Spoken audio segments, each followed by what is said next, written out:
Hey, welcome back to Geek Out here in Old Town Burleson. As always, I'm your favorite bearded hero, Charles, and this is my sidekick, Emory. Uh, so we were workshopping names for our show. I think the EC show would be good. EC?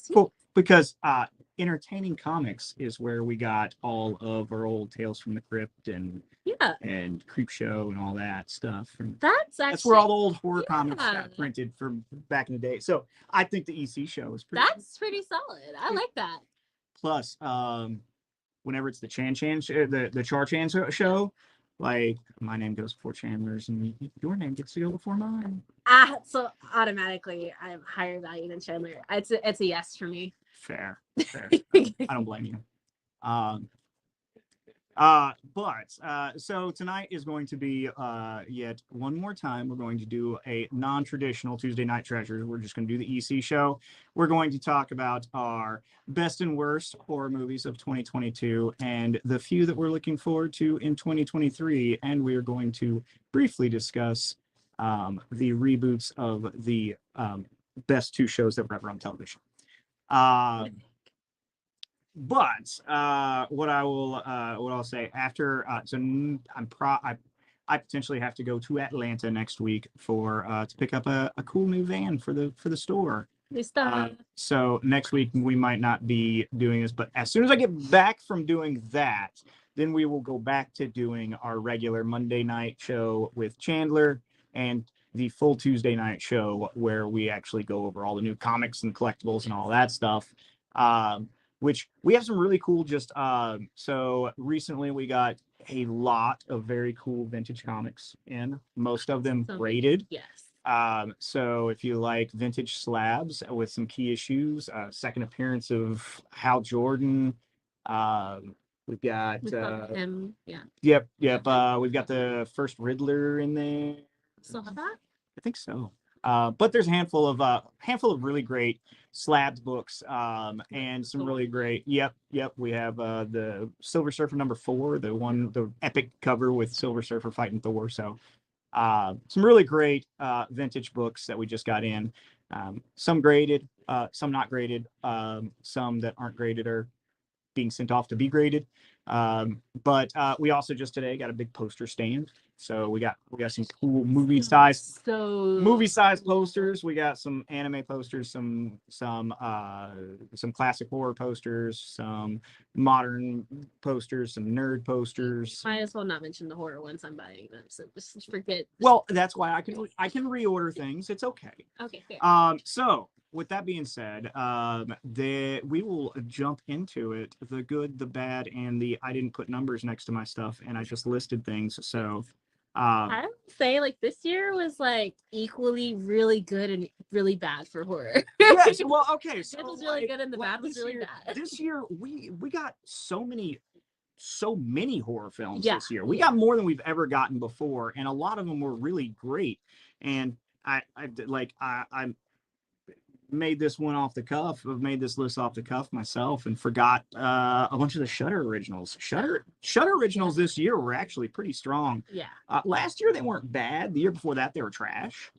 So the fact that Shudder has come so far in a brief period of time, I hope all that shakeup at AMC doesn't cause Shudder to go away, because Shudder is better than AMC right now for the most part. Yeah, no, the genuine quick progression for them. Oh yeah, it's amazing how they went from they just make schlock to now they actually are making some quality horror things. I don't know. Do you have your list? Yeah, so my list pretty much matches this one because I was over your shoulder don't forget this, don't forget this. So the main ones that I contributed to the list. So Uma, it's been a while. That one came out early. It did. I think it came out April. I think. Yeah. It's been a while since I sat and watched it, but I remember it definitely resounding. Sandra Oh playing a shut-in style, yes, and she overprotective. I'm obsessed with Sandra Oh. So being able to see her so, especially stepping into something else, because sometimes you see her in thriller almost, but you don't really see her in that level of horror. She killed it too. Oh yeah, and It was really good. The degree they went into the heritage side of it. Yeah. It was very much a family drama Yes. with Korean influences, and then with some supernatural, fun, creepy stuff in it. So that was actually really solid. If you didn't see Uma and you like, especially if you like Asian horror is always a little bit different than American horror. But if you like Asian horror and don't want to read subtitles, Uma is a pretty solid watch. So, on that note of Asian horror, and if you don't read subtitles, I think it had like a dub, but I can't remember. I definitely didn't watch it with a dub. Incantation on Netflix. Incantation on Netflix was a very good movie. Really good. Super creepy, great cinematography. Yeah, I really enjoyed how it was put together. Like production wise, the value of it was really good. The incantation itself. I closed my eyes and I closed my ears because I refuse to have that juju in my life. No bad juju for you. No, it did it a lot. Yes. No, it was. If you haven't seen Invocation, it is, or Incantation, it is really, really solid. Great Asian horror. It was basically, if you get this incantation stuck in your head, then bad things happen. Very, very, very bad. There was like a cultist. Yes. If you like cult horror and supernatural horror and Asian horror, it's all mishmashed in one, and it's good. You do have to read it. But or no, I think there's a dub on it. I think there was a dub. There was a dub. Yeah, there was a dub, but the dub was not. The dub was. I love it whenever dubs where the voices don't match the person. Like, it's one thing whenever you're just dubbing it, and it's like, of course, if you're going to be like, I cannot dub Emory and it look normal. It just doesn't work. And vice versa. But yeah, the dub is pretty bad on Incantation, but it's still pretty fun. And that Netflix in general needs to work on that. But yeah, they do a lot of stock voice actors. So I put this on my list. Honestly, like I just did ones that I liked that I remember. If I had to put it on your list as far as like sorting it, I honestly might put it a little closer to the Mev and the good. I enjoyed it a lot, but I think it could have used some work. Barbarian. Okay. That was one of the later ones that came out this year. Barbarian, like a lot of people have Barbarian on a high list. Yeah. I will say that they advertised this one movie and it wasn't the movie we got, which I thought that was actually really good. Justin Long was a wonderful just dick in it. Like, he was so bad. He's like, what do you mean whenever you do this, it's sexual assault? I do what? No, you mean I can't touch her like that? She said no, and I should go to jail? What? I lose my career over this?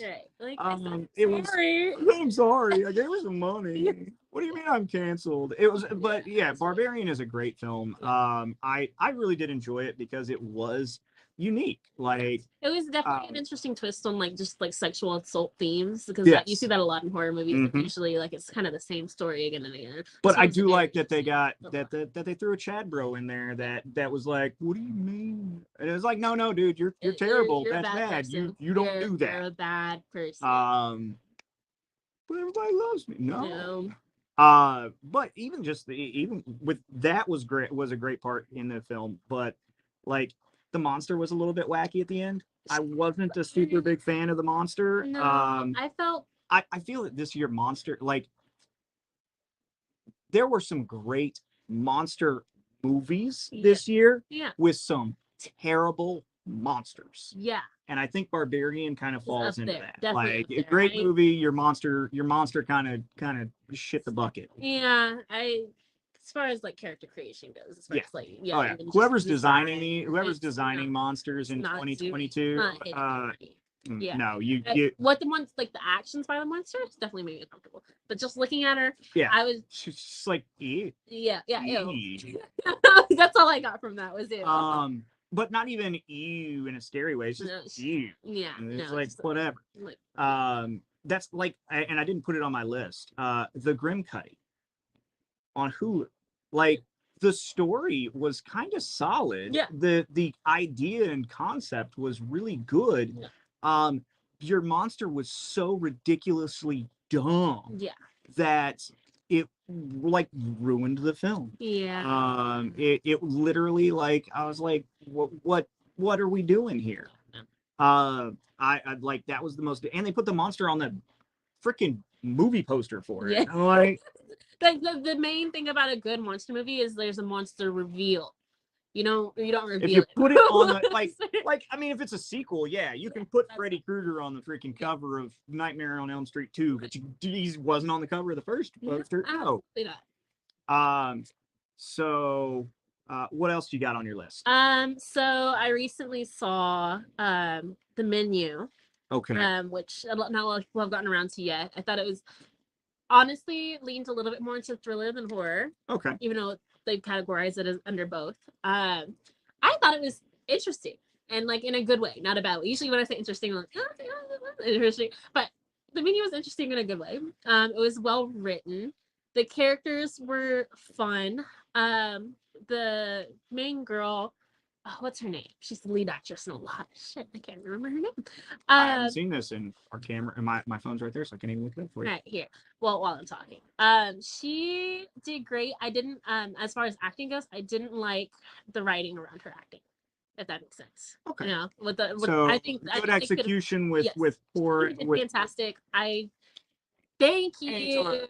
See, that's why we exactly. That's why we appreciate you watching. Hey, thank you for coming and helping us out. But fantastic actress and fantastic acting. I didn't like the writing around her character. I thought it could have been executed as like a final, not to spoil, but as a final girl. I think it could have done better later in the movie, like literally the end. I was like, yes, this is what I wanted the entire time. I didn't get this the entire time. The bad guy was super bad. I enjoyed like his character, like as far as being the bad guy. They did really good with his backstory and tying him into all the people that he wanted killed. That was fun. It was fun. Very, if you're into food, it's a fun horror movie that has to do with food. So that sounds entertaining. Yeah, definitely. I recommend. I don't know about seeing it in theaters. Recommend. Fair. It's definitely a good watch. So you might want to watch it out. And then the last thing on my list was something that not a lot of people have heard about. I was lucky enough to come across it on TikTok. And TikTok did fantastic at saying this horror movie is one of my favorite horror movies I've ever seen, and everybody has to watch it. And that's it. That is all he said. You got nothing from it. It was disguised. If you've ever had the holidays roll on, this is a new one on HBO Max. And during the holidays, you have your holiday parties, you have your family come over, you're out at work or something like that, and they play the Yule log videos where it's just the fireplace and you're looking at the Yule log. Well, Adult Swim partnered with HBO Max to make a background video horror movie called Adult Swim's Yule log, aka The Fireplace. So good. It's a B movie, 100% a B movie. So it's like comedy, humor, kind of gags, stuff like that, but with a genuinely great storyline, fantastic acting, fantastic. The plot it was really, really good. I really love the twist that they had in there. I love how everything meshed together. The story progression was really solid. It didn't leave you like waiting for forever for the next thing to happen. And it did really well as far as the B movie goes, just throwing in a lot of random shit, but in the best way. What did you guys thought of Bel Air? I thought it was a reboot done right, but what if you? I don't think I've seen Bel Air. I haven't seen it watched it. No. Are you talking about the reboot of Fresh Prince? Fresh Prince Bel Air, that like the new Bel Air that they have? We don't need to reboot that. Honestly, the first one was good, but I saw the like clips, if you're talking about that, of it from like my little sister watching it, and it looked good. I think I sat through like the majority of one episode with her while we were talking, and the acting was great. But as far as like whole like storyline where they went with it, how much of it like related back to the original? Well, okay, yeah. So it's the great thing, like the original with Will Smith, of course, is like classic television. Makes me feel old to say it's classic television, but because I grew up with it, like on Friday nights. But it had so much heart and was so much fun Yeah. and enjoyable, and you like wanted to sit down, and it was family friendly, and it made characters relatable to lots of different people. Yeah. Whereas the new one is like a just straight up drama, and like it's one of those things where it's like you don't we don't like, if you would have made it just a show and not called it a Fresh Prince reboot, Yeah. then I think that I would have probably passed on it, because then it sounds like a CW show. But I might have actually watched it. Yeah. But with it being a Fresh Prince reboot, and the first things you see out of it is it's all gritty and dramatic, and yeah, no. I think, to be fair, that is to relate to like the newer audiences, because you see that a lot of like reboots and like newer shows, even is like the damn children. Yeah. Literally. Leave my funny man alone. I'm sorry, but it's true. You see a lot, like when I sit down with my little sister and watch her shows, and she watches everything new, everything fresh, like the reboots, all of it. Because she got a little bit of both, because we watched all the classics, of course, growing up in my household, and she's young enough that she's interested in new stuff. And you can see like the genuine interest in the drama and the scandal and the who did what. And I can find the drama in the scandal shows, but don't take something that was a good-hearted family show that was funny, yeah, and make it sad. Every clip be, I've seen of it, it's sad. Yeah, they took it to the next level with it, but you can argue that like certain aspects, like even like the Fresh Prince of Bel-Air, they had a lot of like sad. They had sad moments, and they had sad moments, and they had a lot of things that people like me can't relate to, but it does educate me on how people like me experience. Yes, yes. So it's one of those things that like it always told it to you as kind of as a lighthearted way to say, no, things aren't all happy and shiny, and this is what happens to people that aren't like you. And so that's the reason why that the original really, speaking of that, I'm sad you two didn't watch Christmas Horror Story. Okay, so well, this isn't even fresh. We'll talk in Fresh Prince in detail later. But so the reason why we didn't watch Christmas Horror Story is because on Friday night, right before, Joe Bob Briggs did his Christmas special, and he did Christmas Horror Story. So, and while we didn't watch it together, we watched it apart.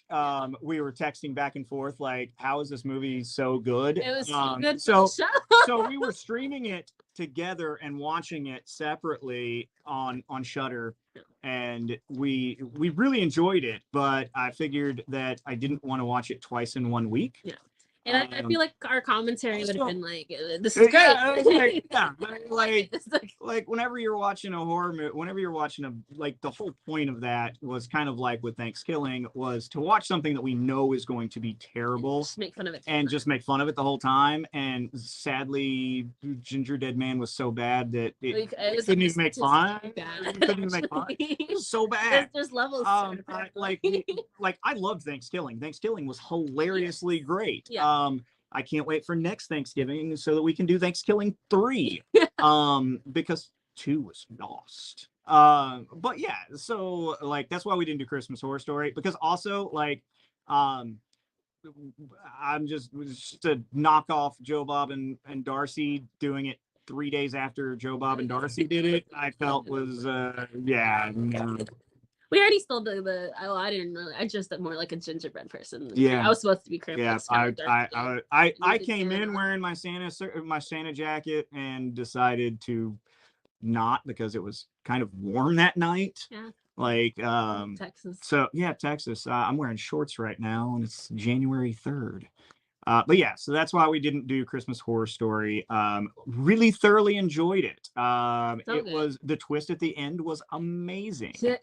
So good. I finally got back around to watching it. Yes. Yeah, she had to dip out like 20 minutes left in the movie. So, but all the way up to that point, I thought that it was really good, and it should get more exposure than it has gotten. It is an excellent holiday film, and it is on my annual rotation now with the likes of Gremlins and Krampus. I wouldn't say it's as good as Gremlins and Krampus, but it's on the list of stuff that I will watch every holiday season now. Thank you for the suggestion, Baron.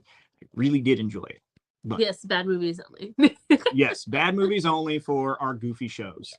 Yes. So we'll go over a couple of more great movies for 2022. I'm going to put these two together. X and Pearl. They were both magnificent. Yeah. They're A24, so they're super artsy. Yeah. They added they were just good. Yeah. If you haven't seen them, they were great cinematography. They were casting was great. Great casting. They were artsy fartsy just enough. X did have a weird dancing in the red light after somebody was killed. That went on a little too long. Yeah. And an old people intimate scene that was kind of sweet and then weird. Yeah. It started like because she just wanted to be loved, and then they loved for a little bit longer that while somebody was hiding under the bed. Incredible moments, but yes, overall, which from an arts standpoint, from a story standpoint, was a good solid thing. It just they let it go too long. Yeah. And Pearl being so one of the coolest things about Pearl was that I think her character's name in the first movie was Mia, and the old lady was Pearl. Mm-hmm. I didn't even realize they were the same person.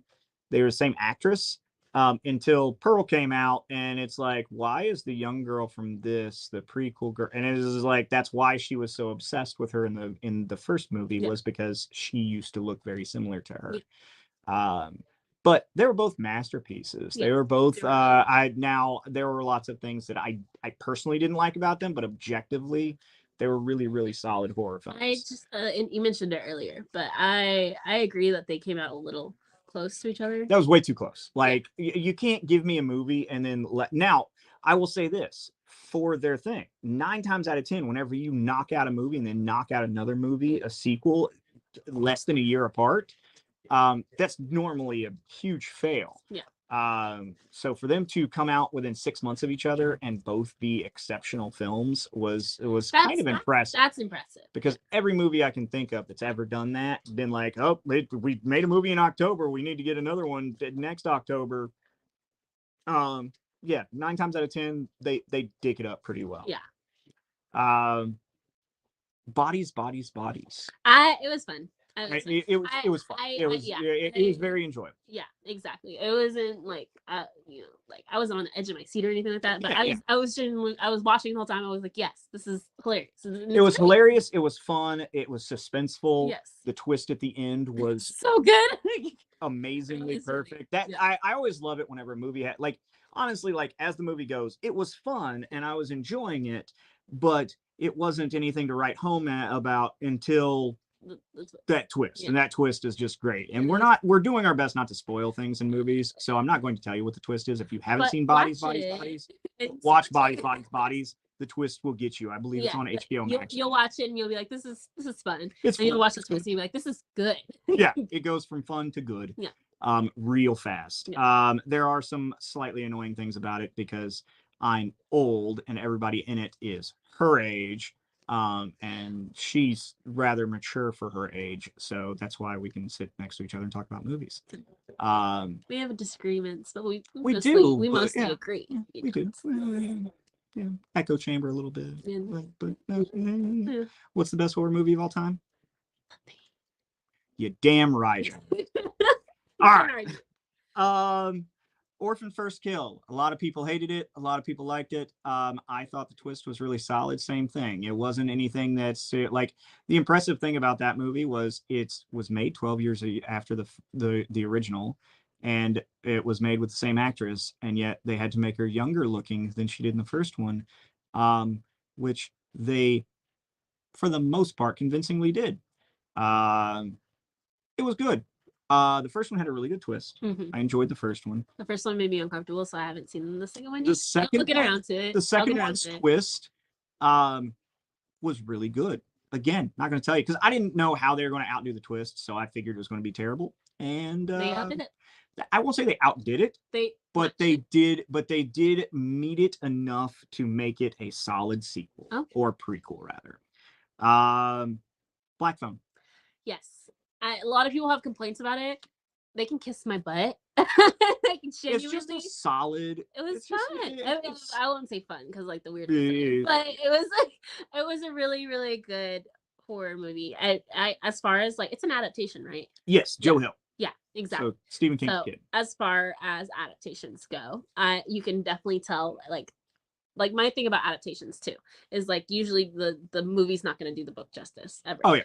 I think that you could tell clearly within this movie that it was originally a book, and I think that they adapted it well into a movie form. So still very powerful, still very entertaining. It was a novella. Still a good, very good story. And it was good. I don't know what to tell you. Like it was entertaining. It was entertaining. A lot of people hated on it. I thought it was enjoyable, well paced. The supernatural elements were a little bit forced, but they weren't. But like the supernatural elements around the little sister were plot necessary, but not meh. Yeah, so I thought it was interesting. It was interesting, but I think if you took they that, played it enough. I think they could have done more with it. I think they either needed to do more with it or leave it alone. Yeah, exactly. Terrifier 2. So good. I'm a gore fan. So going into Terrifier 2, everybody's like, "Oh, it's the grossest, nastiest movie you've ever seen." No, it's really not. It's not. It's fun. It's dumb. Just like Terrifier 1. If you like Terrifier 1, you'll like Terrifier 2. If you didn't like Terrifier 1, don't watch Terrifier 2. The little clown girl, I stand. That might be Halloween next year. So it was great. It was pretty great. Yeah. If you like gore, and it's not like realistic gore, it's dumb gore. Yeah. Like it's super stupid. Art the Clown is an amazing. The actor who does him is just amazing. It's a lot of fun. It's not scary. Isn't he acting in something else coming up or something that just came out? He is. I can't remember what it is though. But yeah, we still don't get to see his face though. He's in what? Well, like he always wears makeup. Like I'm talking about art. Oh, like the actor. Yeah. The actor is, but he's done other things, but he's always been heavily makeup. Yeah. Was he the Grinch or? And then yes, he's in the mean one. So yes, he's the mean one. Whenever we get to watch the mean one, haven't been able to find it. It hasn't been streaming anywhere yet, and it was very limited release. Yeah. Liked All Hallows Eve better than Terrifier. Yeah, All Hallows Eve was the introduction to Terrifier. It was an anthology film. Mm-hmm. When anthology films are done well, they're great. Yes. And All Hallows Eve was like, I think 2/3 of the movie. I think there were, if I remember, there were either 4 or 5, and like 3 of the 5 were really solid. Yeah. All Hallows Eve. But it's been a while since I've seen All Hallows Eve. All right. So Studio 666. I didn't watch that one. So Studio 666. If you like the Foo Fighters, you will like this movie. Huh. If you don't care about the Foo Fighters or you dislike them, it is a terrible B movie. It just is. They knew exactly what they were doing. They made a B movie for shits and giggles because they wanted to. Plot is they temporarily move into a house to record their next album. Like, and it's actually the Foo Fighters. It's the band. Dave Grohl and everybody. They move into this house to write their new album, and like Whitney Cummings is their neighbor, and like it's just ridiculously dumb. And Dave Grohl gets possessed by a demon. Huh. So then he starts being a dick, which everybody who knows anything about Dave Grohl, he is probably one of the nicest people in Hollywood, according to all of it. So like him being a total tool bag and like being a demon and like projectile vomiting black ink at people is just excessively hilarious. Sounds fun. Yeah, it's a fun movie. It has a couple of attempts at jump scares, but just imagine The Exorcist as a Foo Fighters music video for circa 1998. And that's pretty much the movie. It was good. So we talked about The Good. We didn't hit Smile. Oh, we didn't hit Smile. Smile is also one that I found is very polarizing with people.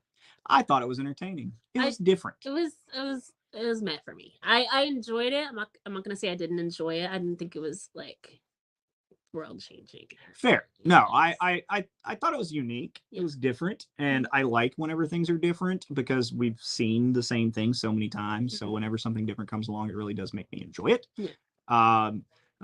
But yeah, Smile was solid. So before we go into the bad and get to shit on movies, I wanted to comment on a brief commentary on. So my two favorite TV shows growing up were the Munsters and the Addams Family. Yeah. And this year, as being a horror nerd, we got so lucky to get rebooted adaptations of the Munsters and the Addams Family. Yeah. I love the Munsters. I do like some of Rob Zombie's movies. I will say two things. First of all, it's a bad movie. Yeah. It is a bad movie. Yeah. I am not saying it's not a good movie, or I'm not saying it's a good movie. It's dumb. It's kind of fun at points. I wish Rob Zombie would stop using Sherry Moon Zombie and his wife or as the lead female for everything. Yeah. But I'm not really even mad at that because, I mean, if you were rich and married to a pretty lady and the pretty lady that you are married to, that you loved, wanted to be in the movies that you are financing and making, then guess what you're probably going to do? You're going to put your old lady in it. So, she's going to be in the main. I'm sorry for using the term old lady. That's a terrible fucking word. Anyway, but yeah, it's like the whole Mila Jovovich and Wes was it Wes Anderson? Not Wes Anderson. Anyway, yeah. Dude from fucking Resident Evil just kept on putting her in movies because we're married. Whatever. I like you. As you should. Yeah. You know, as you should. Yeah. Can't even know. You have to work with your wife. Yeah. But yes, no. So bad movie. Yeah. Not saying it's not. It's hokey. There are things about it that made me smile, but the pacing's not great and it's really goofy. On the flip side, Wednesday. That show was quite entertaining. It was very nice. It was a good show. Yeah. I'm not saying that it is not a good show. It is definitely a good show. Quality. If you haven't watched it, it's 8 episodes. It's like a total of like less than 9 hours of watching. You can binge it in a day or so. What I will say though is if you are rating them as reboots, the Munsters film captures the heart and the style of the Munsters 100 times better than Wednesday does. Wednesday was very new age. Yes. And again, you know, like I said earlier, when it comes to like the Fresh Prince reboot, they're targeting a different audience, and they're definitely playing into those wants rather than the people who originally started with the show and who originally know like the source material. Yes. They're not looking at that as much. Yeah. Like the relationship dynamic between Wednesday and Morticia was really weird. Yeah. They like the whole thing about the Addams Family back in from back in the day and even the 90s movies was they revel and find joy in the dark and the terrible things, but they still love each other. Yeah.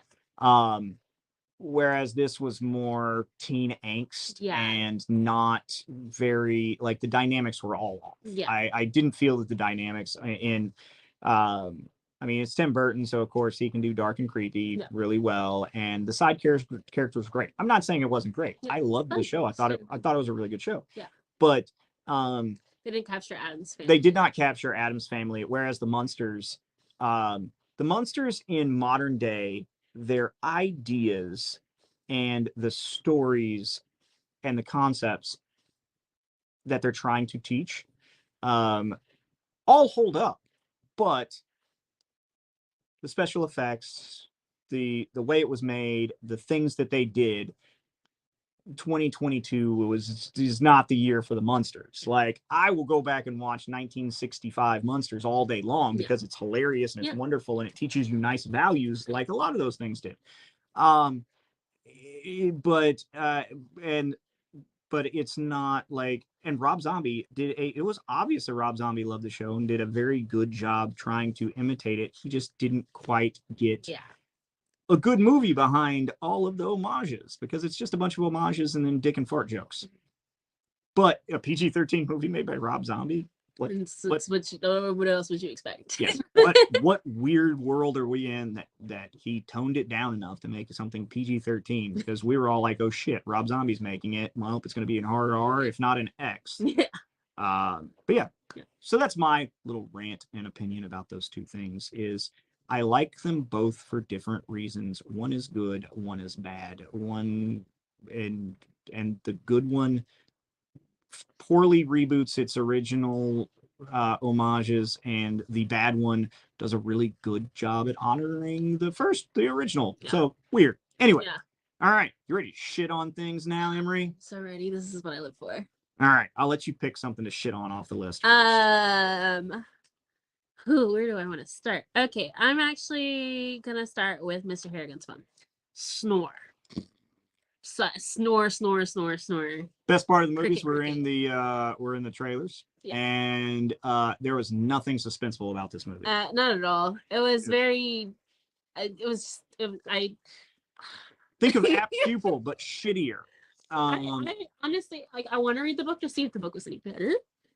Like the relationship that they portrayed and showed. Like I have a feeling that this book was actually really good, and the movie sucks. I think it's meant to be a book. If it is going to be that story, there's no way this is fit for a movie. It had a great like they built this relationship between this young man and this old guy, and that was very sweet, and it was really good world building and storytelling. And then the supernatural weird stuff happens, but there's no like suspense to it. Like the one thing that was the most horrifying about it was his weird crush on the teacher. That's where I got weirded out, and that was just me being like, ew, he's a weirdo. That was it. That wasn't scary. That wasn't like the level of horror uncomfortable it's supposed to be. Like it was there. So if you haven't watched it, don't. And there's better things you can do with your time. Very much so. Go watch the Munsters movie. At least you'll laugh. Yeah. The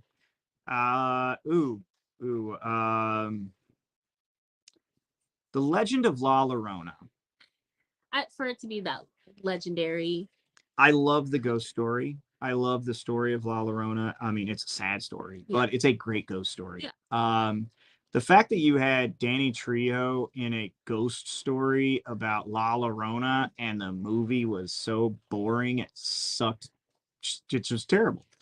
I mean, like, I love Danny Trejo. It's pretty hard to put Danny Trejo in a movie or a show and me go like, no, that sucked. Yeah. Even if it does. Yeah. And that movie was super bad. What else? Pick something. Firestarter. I didn't finish. I'll say it with my chest. DNF that. Can't. No. It was bad. Even as bad as an adaptation of the original Firestarter movie was, Drew Barrymore was at least an intriguing little character. At her, like, I think she was like 5 whenever she made that movie. But it was like the original is not good. Yeah. But it's also better. It's better than Zac Efron was like, I like Zac Efron. It's fine. He plays comedy himbo better than most people in Hollywood, even though he himself is not an idiot. But he was this wasn't his part. No. Jeepers Creepers Reborn. Okay, we slightly might have disagreed on this one. You said bad. I found it entertaining. Okay, I took it separate from the originals, though. That's my main thing. Okay, it does not do the originals justice. The original. Yeah. The original is a great monster movie. Yeah. The second one is not a terrible monster movie. Yeah. The third one is downright awful, and this one, the characters are unlikable. The acting is terrible. The CG is even worse somehow. If you take it there's minimal. Okay, so if they had advertised it to me as a B movie, then I would. But they tried to. They pretended like they were going. They were trying to make it serious, and that's the problem. Whenever a bad movie doesn't take itself serious, like something like Studio 666, they knew what they were making on purpose. Then you get a pass for being bad because you come at me and you go, "This is bad." Yeah. But They tried to take it too serious, and it just was bad. It's not a B movie because a B movie is an intentionally bad movie. It's just a bad movie. Yeah, see, I'm weird like that. Like if you have a like a good movie or what's supposed to be a good movie, like they're trying for a good movie and it's bad, I'll find it laughable. I'll enjoy it. If you have a bad movie that's supposed to be bad and they're trying like they're doing it like kind of like Ginger Dead Man, whenever it's like too like trying to be good while in being bad, like that's when I don't like it. Yeah. So no, that is weird, yeah. weird There's a taste. there's a balance. Yeah. There is a balance of bad goodness. Yeah. And Jeepers Creepers Reborn didn't find it for me. Yeah. If you're like super bored and have absolutely nothing else to do, I think you'll enjoy it. and, if you just want a monster movie that you haven't seen before and you don't mind wasting some time, watch it. It's better than some of these other movies that we're going to be shitting on in the next couple of seconds. So this movie I was rather disappointed in. Slayer. Slayer is a movie with Thomas Jane and I think Abigail Breslin is her name, and a handful. Anyway, it's a vampire movie, and Tom Jane is basically Punisher but for vampires, and he runs into a bunch of influencers and they have to take down a vampire hive.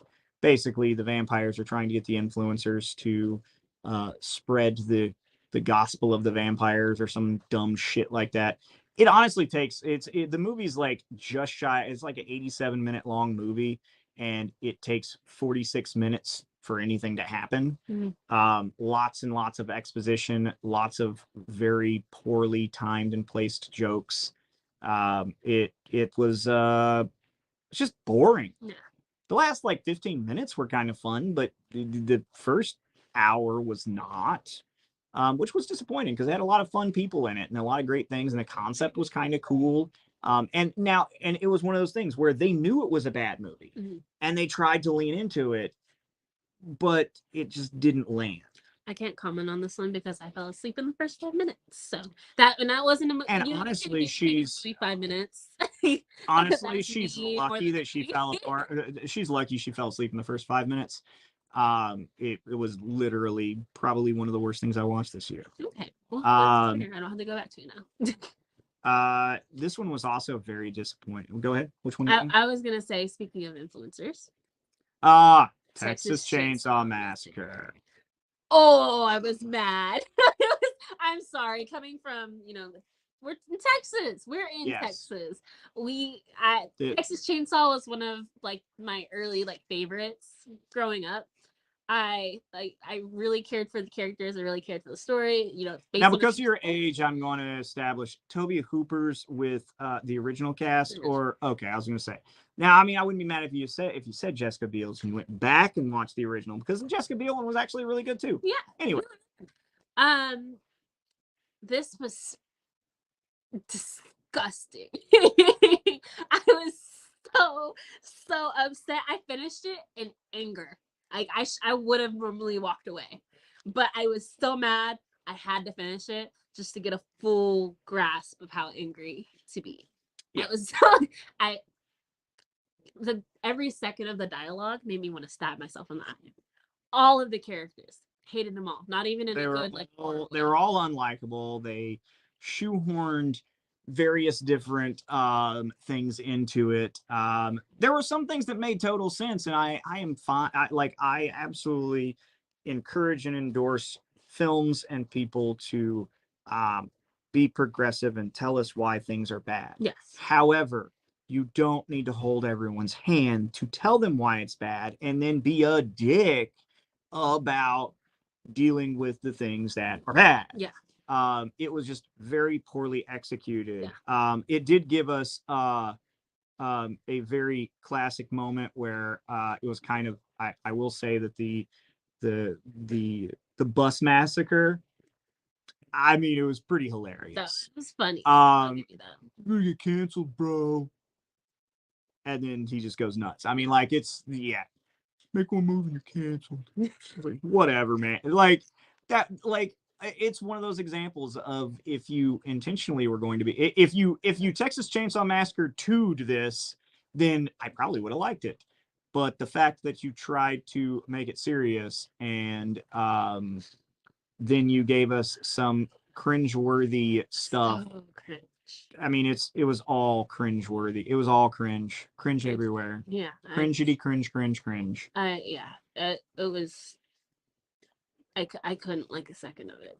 I have nothing good to say about it at all. So next one that makes me unhappy, that we're going to shit on. I was actually super excited for this movie, and I was actually really sad that it was bad. My Best Friend's Exorcism. Mm.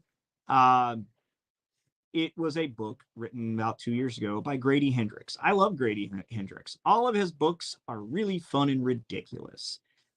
They're all like, My Best Friend's Exorcism is an 80s period piece about a couple of girls that literally the title says it. Her best friend gets possessed and she has to have her get exorcised and convince everybody. Anyway, it's great. You have those classic, if you're as old as me, you remember these stupid bodybuilders bringing the power of Jesus into like the cafeterias and stuff. And it was like, the book was such a great 80s time capsule mixed with some ridiculous Valley Girl style dialogue it just screamed 80s, and it was great. And while the movie also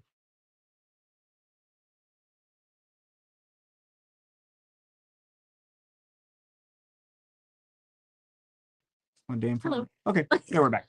While the movie was also set during the 80s, it was almost like they just described things to the people that were in it and making it, rather than actually show them tangible, what we have evidence of things that happened. So they didn't quite get that whole hokey silliness. It just, also, the book, it's not a hard or long read.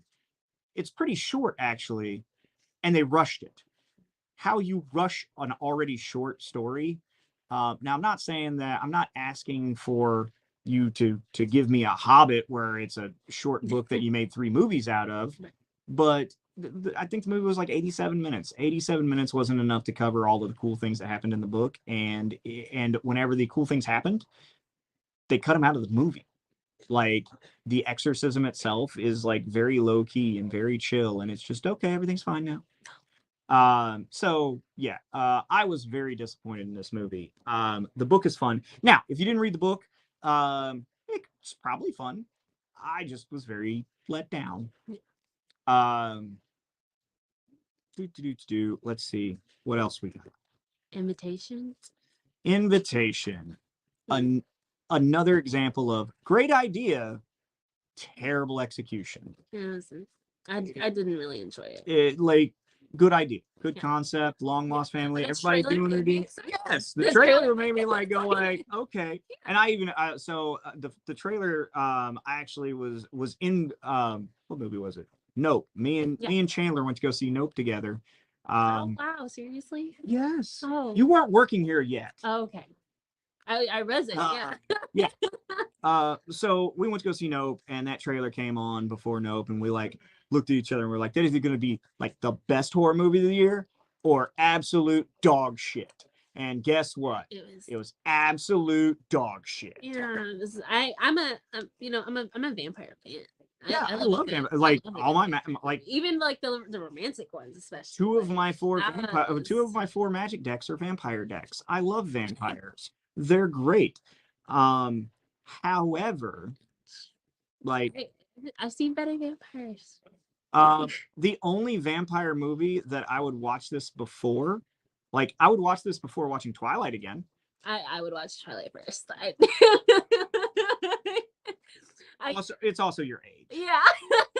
Like you grew up like Twilight Land. I was already done an adult, and they were like, "Oh, it's gonna be the next interview with a vampire," and then you go, "Okay, cool," and you go in, and you're like, no, and you go, "Whoa, this is no, chick flick. no, it's not."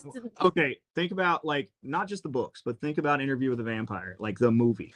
Tell me that's not a chick flick. Especially at the time, you had like Tom Cruise is still pretty hot. In Brad Pitt is still pretty hot. Christian Slater has fallen off the radar, but I mean, at the time, like he was the up and like. I'll give you that. Like, but Antonio Banderas was in it. Yeah, no, that was it was a. It's a different level of chick flick. Yes. But no, like whenever they were trying. It was like genuine.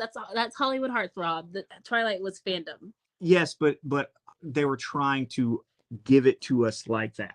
Like the people that they were trying to sell. They weren't selling us the Hollywood heartthrob but they were trying to sell us as this is the next great vampire story. Okay. And no, it isn't.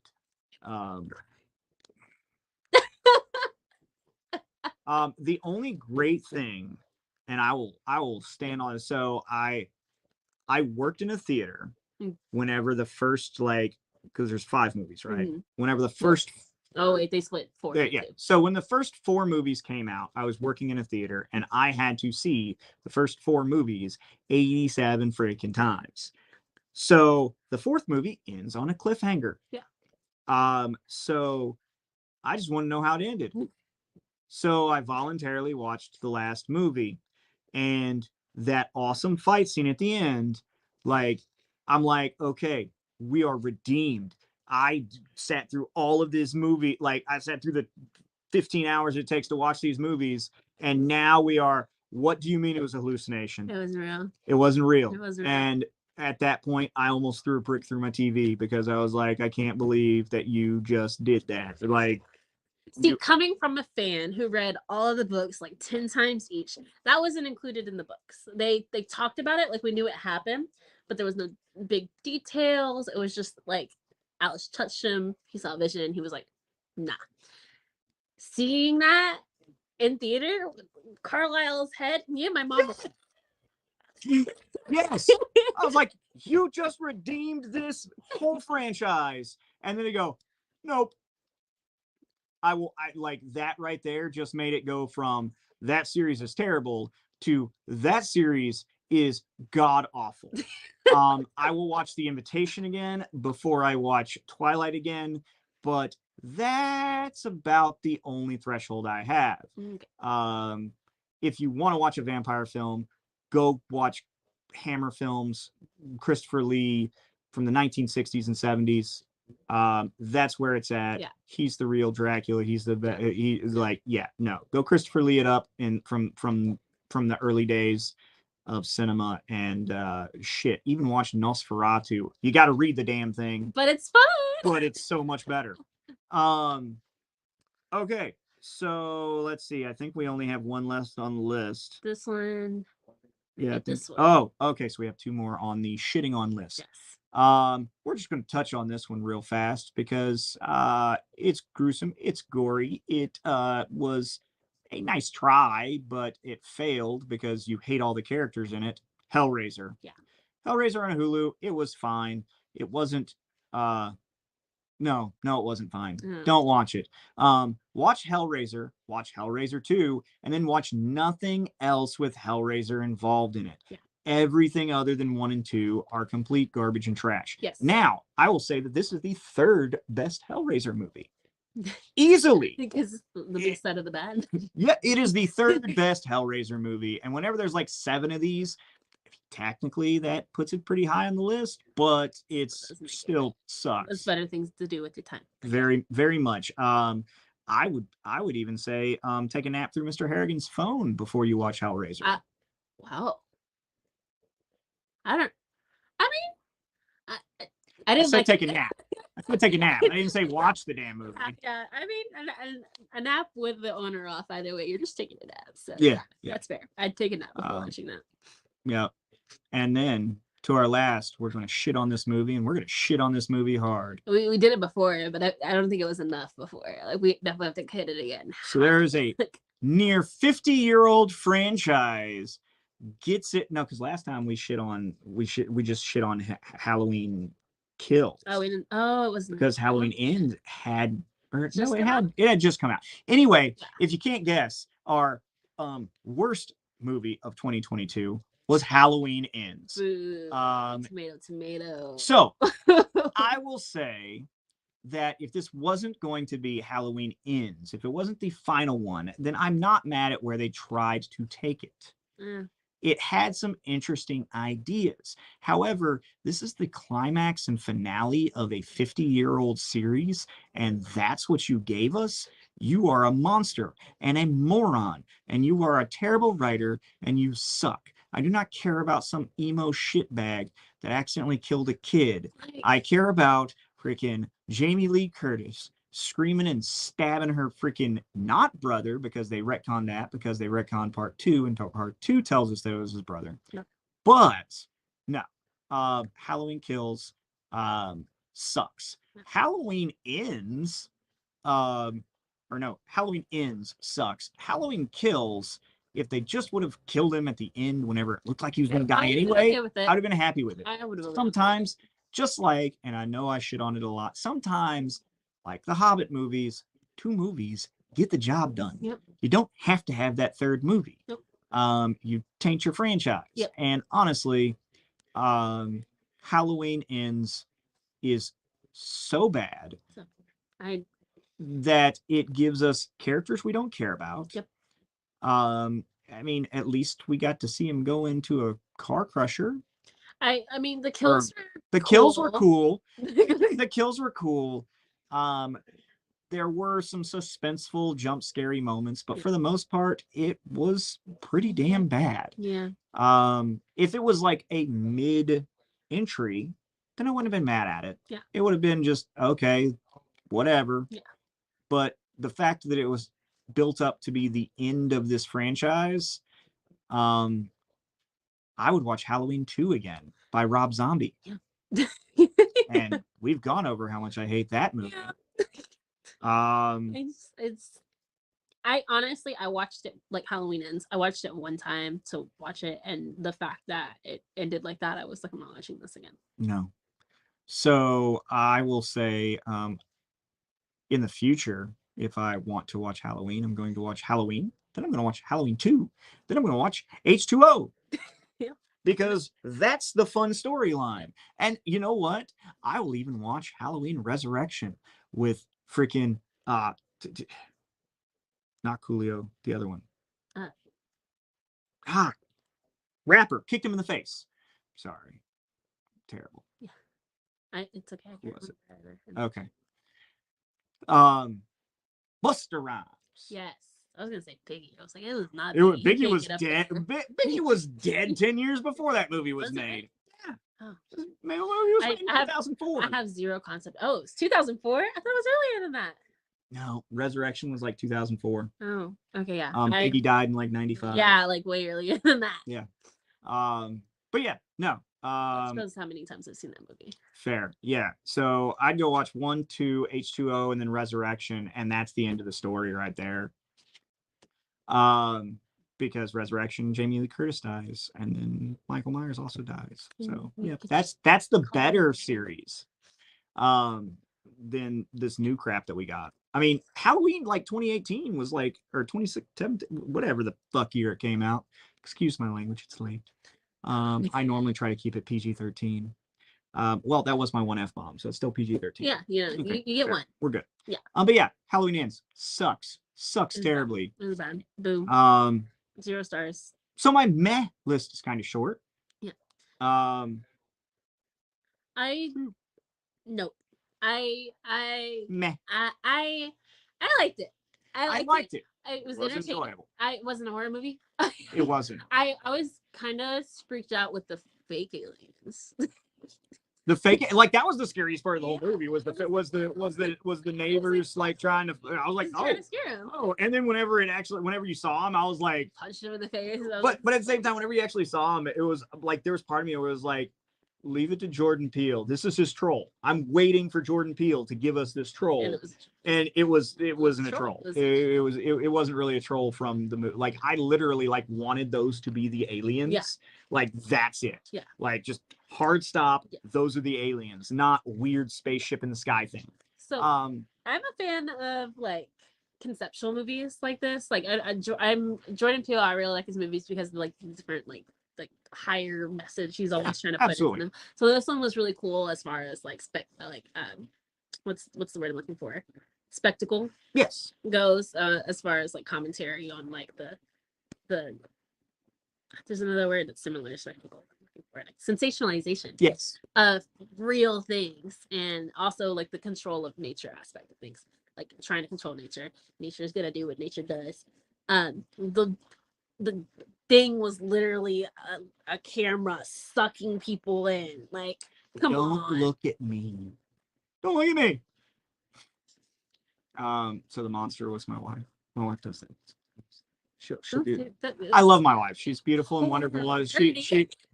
But she will literally like, I'll just be looking at her. She'll be like, don't look at me. I'm like, but why? Let me do that. You're supposed to keep looking. I know. If you like Jordan Peele, check out the Spotify horror podcast, Quiet Place Loud.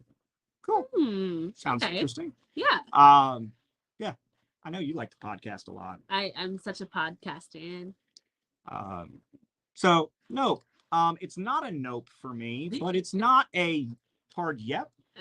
If you didn't see it, watch it. It's not a horror movie. It's not scary, but it is a good movie. The monkey freaked me out. The monkey thing was freaky, but I still wouldn't like it was actiony. Like it was, yeah. I wouldn't call it. I would not call Nope a horror movie. It is a quality movie. Yeah.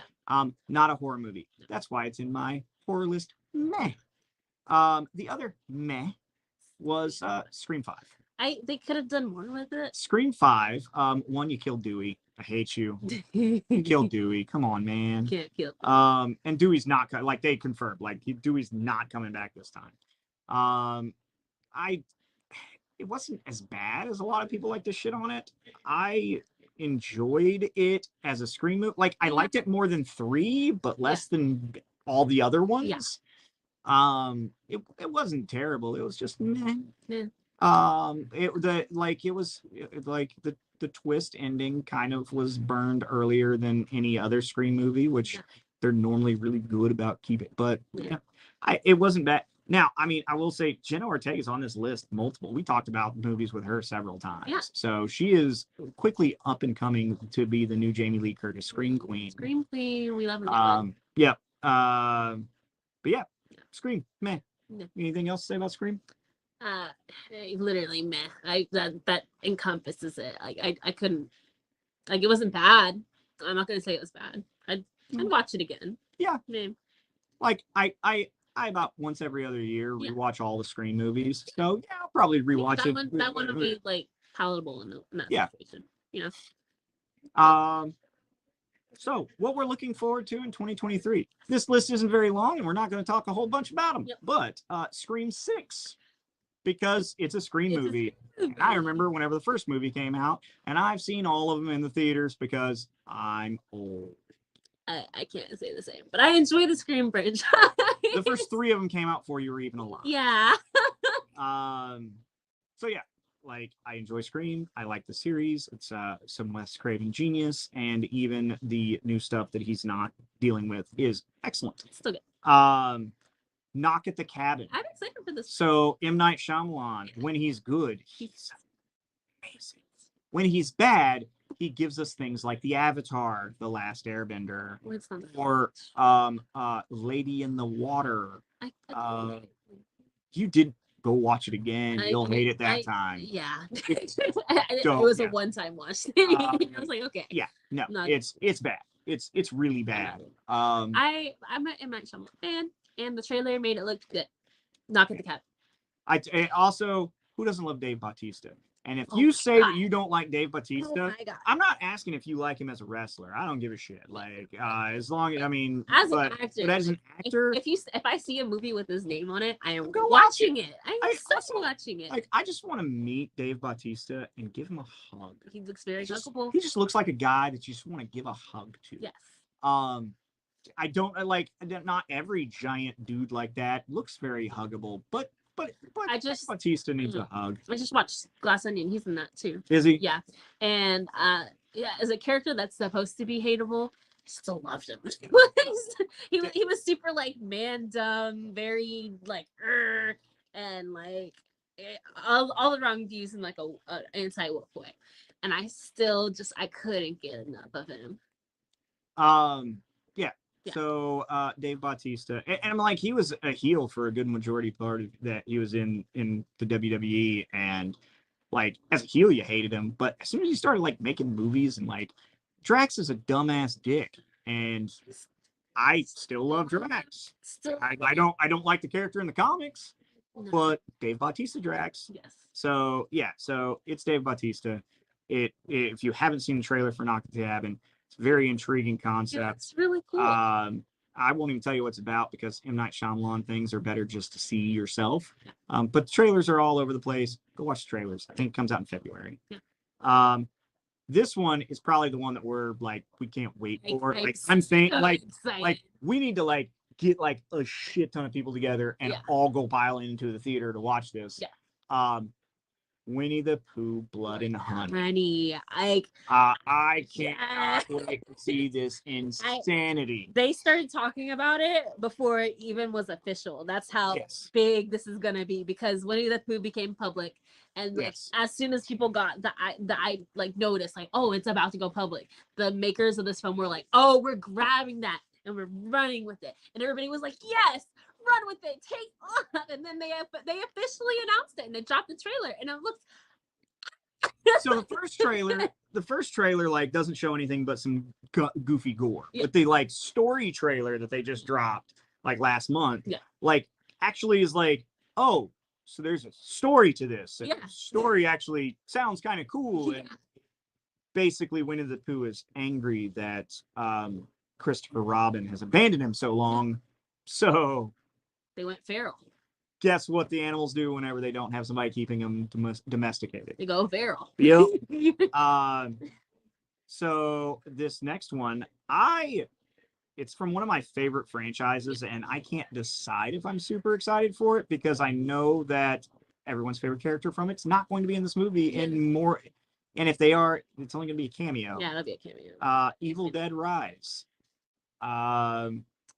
There's some production stills that have been released, but no trailer other than a flashy, like literally production project. Yeah. Okay.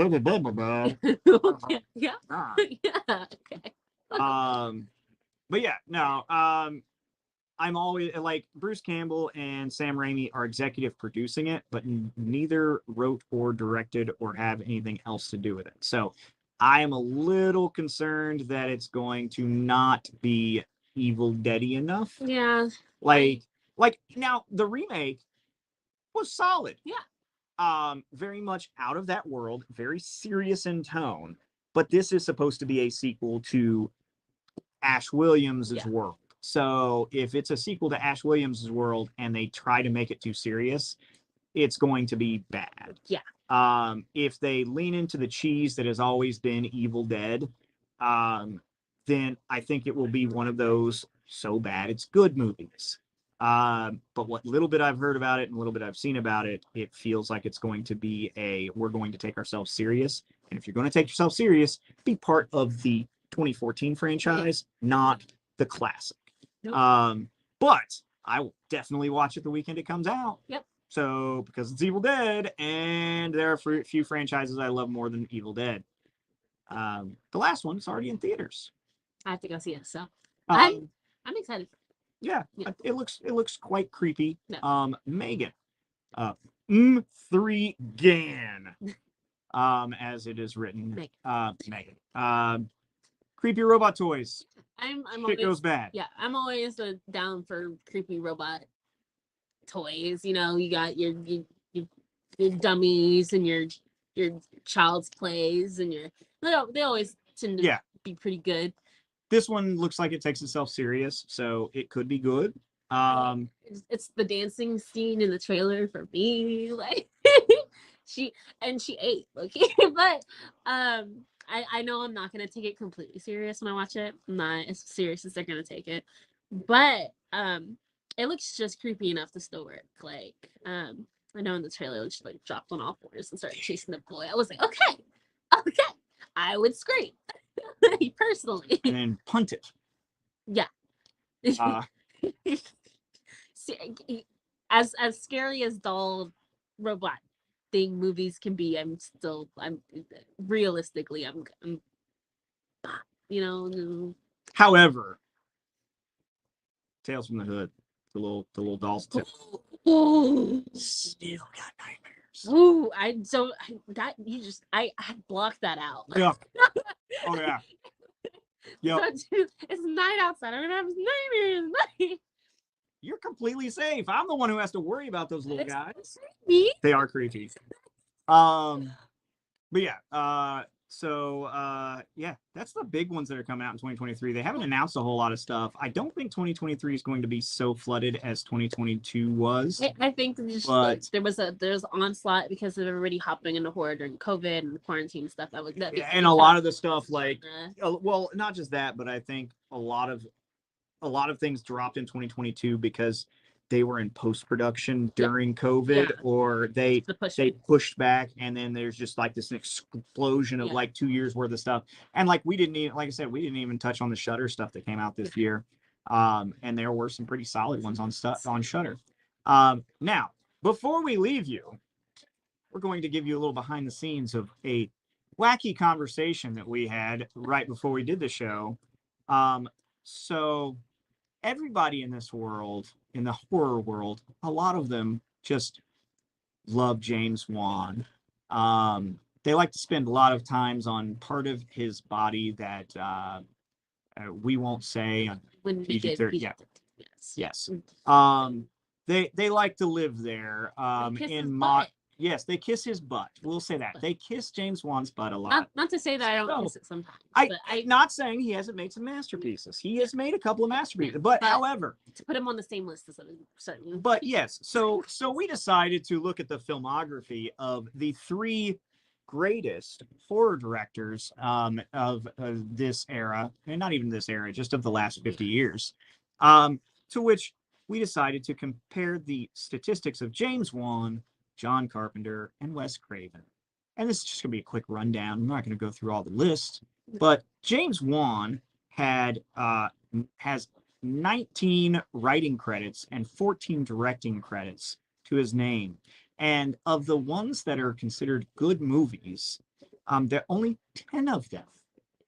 So we basically took an aggregate of what'd you do and how many are good, and then made an average. So with our numbers, James Wan only makes a good movie 30% of the time whenever he makes a movie, whether he's the producer or the director or both. So if he's playing baseball, he's an all-star, but movies ain't baseball, bro. In comparison, we did the same thing with John Carpenter and Wes Craven. And Wes Craven has a 72%. That's a pretty solid, that's pretty respectable. Yeah. I mean, he has 32 combined things to his credit. 72% is not bad. That's solid. But the king of horror is John Carpenter. Yeah. And he has a whopping 85%. So of the things that he made, of the 27 credits that we gave him, the 27 points that he could get, 85%, he got 23 of them. 85% of the time, he hits a home run. Yeah. So Wan's not even doing half of their. Yes, James Wan is not in the same ballpark, and we need to quit kissing his butt until he can make something that's not in the Conjuring universe again and make it good. I understand they sell tickets, and that's what you do, is you stick with the ticket sales. And speaking of James Wan, what started us on this conversation was The Nun 2 is supposed to come out this year. So which of course he didn't write or direct. He is executive producing, which he doesn't get credit for on the little list. So James Wan, go back to the drawing board. Give us something original. You've given us some of the most original, wonderful films that there are in horror. But you've beat the dead horse. Yeah. Go find a new horse. Yeah. It's I still like you. No, we like Give you. me something new. We like you. Just stop making Conjuring tie-ins and go back out there and do something original like you've done in the past. Yeah. I mean, you've given us so many good things that why are you just hanging your hat on 30%? Pump those numbers up, homie. Yeah. Get them better. Yeah. And with that, we have given you the great things of 2022, giving you the complete trash of 2022, and some meh, and a random rant about Fresh Prince of Bel-Air. Thanks for that. Thanks. Not mad about it. Yeah. And some things to look forward to. Hopefully we get some more announcements and some more good things. Maybe next time we'll touch some more on some Shutter stuff so that you can expand. We could have a Shutter special. We could have a Shutter special. Especially a lot of people haven't heard about it. Shutter is if you like horror and you don't have Shutter, you're wrong. You're wrong. It's like $5 a month, and you get. Hey, don't hate on us rookies though. I'm sorry. I've been stealing his. She uses my login. But I'm fine with that. It allows us to watch Joe Bob together while texting and saying this movie is bad, this movie is good. Yeah. I introduced her to Joe Bob. Joe Bob is great. He's he's older than me, so he's a little bit grouchier than me with some stuff. But much. Yes. And oh my god, the history. Yes, that's the best part. Go home and watch the Nosferatu episode. Just do it. Yeah. Just if you haven't, that episode is. That like you don't even have to necessarily watch Nosferatu again. Just his excerpts in the history that he tells. Anyway, go get you a Shutter subscription. There's some great stuff on it. Fantastic. It's better. Yeah, it really does. Hopefully they'll stop spending half their budget on licensing to movies like Nightmare on Elm Street, because we don't need to watch that on a horror. We need to watch the unique things.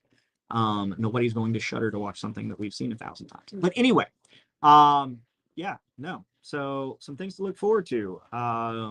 We've shit on some people in some movies, and we've praised a lot of them too. So, but 1 year for horror all around. Here's the greatest thing about movies in general, whether they're horror, action, thriller, whatever. The worst movie in the world is somebody's favorite movie. So if you liked these movies, good on you. You might be wrong, but everything is subjective to opinion. And everybody deserves to feel their own way about things. Unless you liked Halloween Ends. You're a problem. Then you no longer get a vote. But yeah. With that being said, thanks for spending your time with us. Enjoy your evening. Be safe, be spooky, and we will see you maybe next week, maybe the week after. I don't know. There's lots of crazy things going on right now, and as soon as we get back to normal, we'll be back on normal every Monday and Tuesday. So thanks for checking out the EC show. EC show. I'm gonna make a jingle. You're gonna make a jingle? I'm gonna make a jingle. Can't wait for you to make a jingle. It'll be great. Jingle.